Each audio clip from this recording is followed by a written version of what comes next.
আসসালামু বন্ধুরা, এই আমাদের হচ্ছে পাকিস্তান থেকে আগত সেই হচ্ছে চুল কাটা ম্যান। এই দেখেন কত সুন্দর করে চুল কাটতেছে। দেখেন ওফ, চুল কাটতে কাটতে একবারে বড় বানা লাগছে। সবাই চুল কাটে ছোটো করার জন্য, আর আমাদের এখানে চুল কাটা হচ্ছে বড় বানানোর জন্য। দেখেন কত সুন্দর স্টাইলিং করে চুল কাটতেছে। ওফ,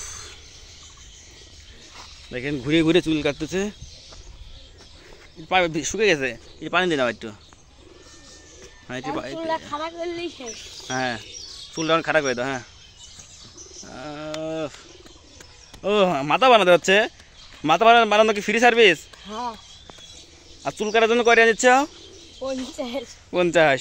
সাথে মাথা মেসেজ করা হচ্ছে ফ্রি সার্ভিস। যারা এই সার্ভিস নিতে চান তারা আজকে অ্যাডভান্স করুন নাকি?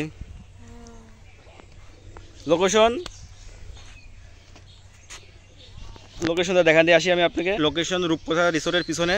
দেখেন, যারা এই স্টাইলে চুল কাটতে চান তারা অবশ্যই চলে আসবেন রূপকথা রিসোর্টের পিছনে, ছোটোপাড়া। দেখেন কত সুন্দর করে চুলটাকে সাইজ করে দিল, একবারে চুল খাড়া খাড়া। ও, সাথে মাথা ম্যাসেজ করা ফ্রি। কি মেসেজটা কেমন লাগলো আপনার? বলেন, কিছু বলেন, ভালো মন্দ। বুবা, ঠিক আছে, হাত দিয়ে বলে দেন ওকে ওকে, এরকম করে বলে দেন ওকে ওকে। বুবা বুবা আমার কথা বলে কেমনি করে ওকে ওকে।